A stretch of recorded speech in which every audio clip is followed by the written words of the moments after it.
Guys, and welcome back. In this video I am going to show you the quickest way to remove Windows 11 watermark.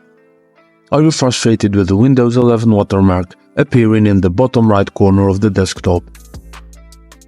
If so, you have come to the right place.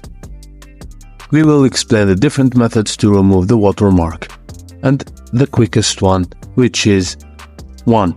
Right-click on the Windows 11 desktop and select Personalize. 2. Select the Themes tab and click Theme Settings. 3.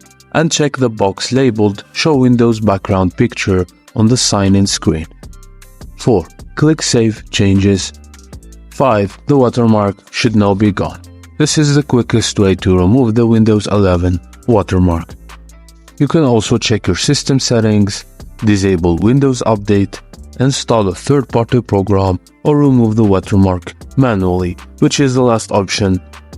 This may sound difficult, but it's actually quite simple. To do this, you'll need to use the Windows Registry Editor.